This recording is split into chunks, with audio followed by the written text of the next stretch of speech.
Ladies and gentlemen, please welcome to the stage the wonderful Steve Bugeja!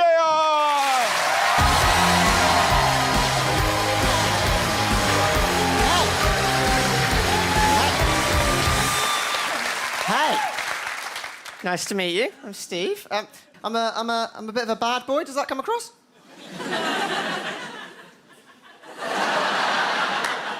No, I'm not. But I've been trying to be a bit cooler. Recently, I broke the law for the very first time. Right? Yeah. I did drugs. Fuck the system, right?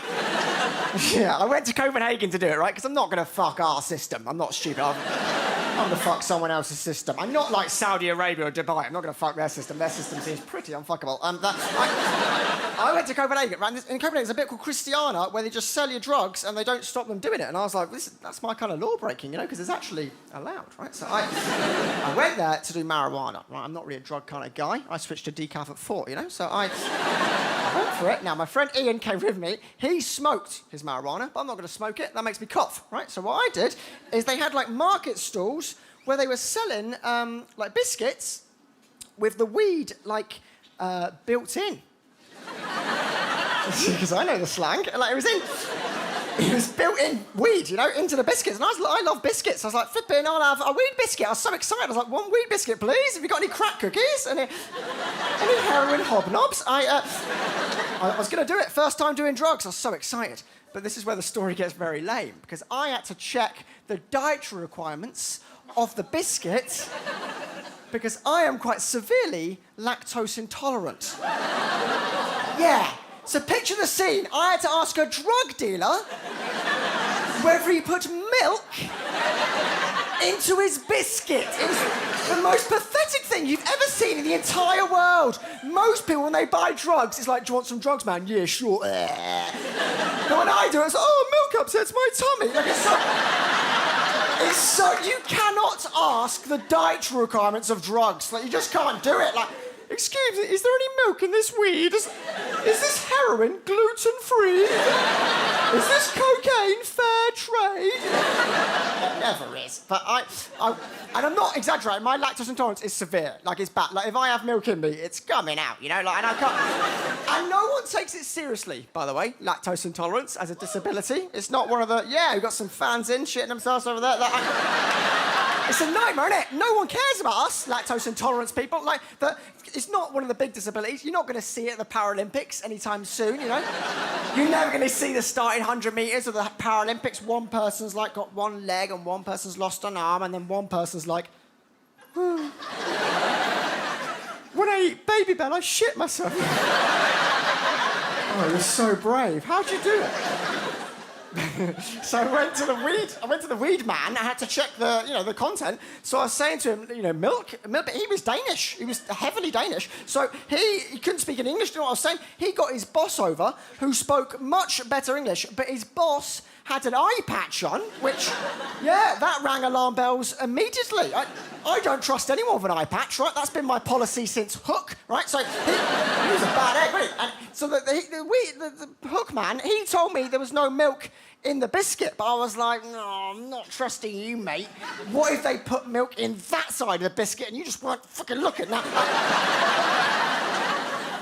I feel bad saying that, but I was on edge, right? But I thought, come on, Steve, you're here to be a bad boy, right? Eat the biscuit.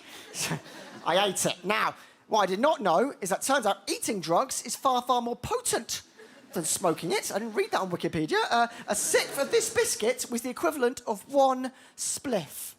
So in 10 minutes, I ate 6 spliffs, which is too many for someone who's wearing a jumper their grandma bought them. It's a lovely jumper, but not a drug jumper, Grandma. And you might think I was naive for eating the whole biscuit, by the way. Maybe, right? But I always eat a whole biscuit, right? That's what I thought that's the quantity they wanted me to eat it in. You know, I never share a biscuit. You know, I've never gone, hey, lads, do you want to come round? I've got a custard cream. Let's make a night of it. You know? Because they don't pick up the phone. I ate the whole biscuit, right? I was fine for the first hour. I was just normal Steve, talking about trains and stuff. And then the weed, like, must have gone into my digestive system and into my bloodstream, and the first, like, alarm bell, like, the first symptom that I thought something maybe wasn't quite right, I thought I was going to die, you know? You know, you think you're going to die? I was just in the middle of this market with Iain, and I was like, I'm having my lazy eyes going, fucking... Obviously, I've got a lazy eye. That's part of the requirement of being on the show. And then I'm dying. The biscuit's killing me. I think I'm having a heart attack. Oh, it's the man running a little bar. I'm so sorry. I'm having a heart attack. I shouldn't have eaten the whole biscuit, should I? No, I know. I don't know. I switched to decaf at 3. See, I don't normally do it. He's like, do you want some milk? I was like, no, I can't have it. I can't. And my brain turned against me. It went so nasty, my brain. My brain was like, Steve, you idiot. Why did you do drugs? You don't normally do drugs. You booked a Segway tour for tomorrow. You were looking forward to the Segway tour, weren't you? Now you've ruined the Segway tour with your Pablo Escobar behaviour. And then my brain started bringing up regrets, horrible memories from the past that I'd forgotten about and suppressed. It was like, Steve, hey, Steve, do you remember that time? Do you remember that time when you were younger and you had sex with a girl and then said thank you after? She said, you're welcome. Do you remember, Steve? She gave you a phone number, but only had 10 digits. That's not enough. You need 11, don't you? You always count now. I thought I was going to die, right? I thought I was walking around the market trying to get people to call my next of kin. Iain dragged me to a supermarket, and he wanted to get some food in me, but I'm not going into a supermarket, right? I'm paranoid by this point. It's full of milk. Fuck that. So I waited outside the supermarket, and Iain sat me in one of those cars. You know those, like, toy cars for kids outside supermarkets? He sat me in one of those, and I remember vividly being like, Iain, I cannot drive. This is not safe. I don't know the Danish rules. I don't know where this Danish noddy wants to go to. I don't know how to hold the steering wheel over here, because back in the UK, you hold it at 10 o'clock and 2 o'clock, but maybe in Denmark, it's 11 and 3, because of the time difference. Like, I was so... The moral of that story, guys, is do not trust someone with an eye patch. Because that biscuit did have milk in it. And I found out shitting myself next to a Danish noddy. So I guess what I'm saying is I'm single. Yeah. I've had better holidays. I recently went to Japan. Went to Japan, yeah. It's amazing. Japan's my favourite country I think I've ever been to in my entire life. It's such an incredible place. Japanese people are so, so friendly. They're so friendly. I don't know what my granddad is going on about. I think they're a good bunch, right? You flippin' it. Give it a rest, granddad. They're on our team now. But the best thing... Something about Prisoner of War. I don't listen to him. But the best thing about Japan, guys, by far, right? The food's good, the history's all right, but by far the best thing about it is the toilets, right? Japanese toilets are like next generation toilets, right? They're making us look stupid over here. They've got so much great stuff. Right, the first thing you notice about a Japanese toilet is when you sit down, the loo seat is hot. Like, it's got a heated loo seat, and it's so comfortable and warm on your bum. And not like here, when you sit down and it's hot, and you're like, oh...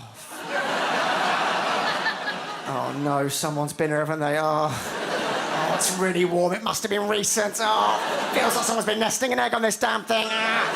In Japan, it's intentional. It's lovely. The second flourish of the Japanese toilet is there's like buttons on the side which you can press, and it like jets water like in to you. Look at your. It goes right in, mate. Like properly. I did not know I was into that, but I am into it. And what a place to find out, a KFC in Shibuya. Oh, my God.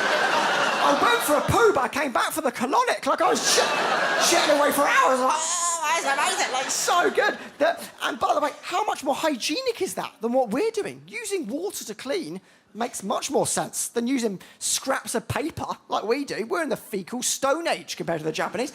And also, our public toilet roll dispensers don't even function very well, do they? They don't even work, our public toilet roll. You know the ones I hate the most? You'll know them. You know the big round blue ones that stick to the wall, yeah, with a little hole in the middle. Just a tiny little cat's arsehole in the middle. That just gives you one sheet of paper at a time. It doesn't trust you, does it? One at a time. Don't be greedy, Steve. Just one at a time. One at a time. One at a time. But then the jeopardy is if you pull that paper just ever so slightly wrong... It's disappeared inside the arsehole. Oh, God, I'm going to have to think outside the box now. I just had a curry. Oh, do I need socks today? And the thing is, you can still see the paper, can't you? It's taunting you through the blue perspex, but you can't touch it. It's like a loo roll aquarium in there, and you can't get to it, can you? You can't open the plastic bit because there's a lock on the top, and there's a key lock. Who's got that key on their key ring? I don't know how you get into that. And I don't think you can ring up a locksmith in that emergency, can you? Hello, I've locked myself out of the toilet roll again. Hurry up. I'm in a KFC in Covent Garden. Can you bring some socks? You know? The final flourish of the Japanese toilet, right? This is the best bit. When you're finished and you've flushed, there's like a hose on the side which you can detach, and then you can like jet clean any stuff that's left on the sides. So efficient and hygienic compared to what we have for that exact same issue. Yeah, because what we do over here is next to the toilet, we just keep a stick. Sorry. I think in my throat. A stick with shit on it. That's what we have. That's our little shit stick. It sits there, doesn't it? We've all got one. Don't pretend you're above the shit stick. We've all got a shit stick, and let's be honest, it's not clean, is it? We've all got a dirty shit stick, and we're trying to remove more stuff with it in the bowl. It's like fighting fire with fire. And we sit there, it gets even worse, and then we think, yeah, I'm just going to store that on the floor. That's what I do. In a little cup. That's where I'm going to put that. In the room that I want to clean myself. Let's put it about 1 metre from my toothbrush. That's where I want that. About toddler heights. What can go wrong? Hey, you've been so lovely. I've been Steve Bugeja. Thanks so much for having me. I'll see you again soon. Thank you.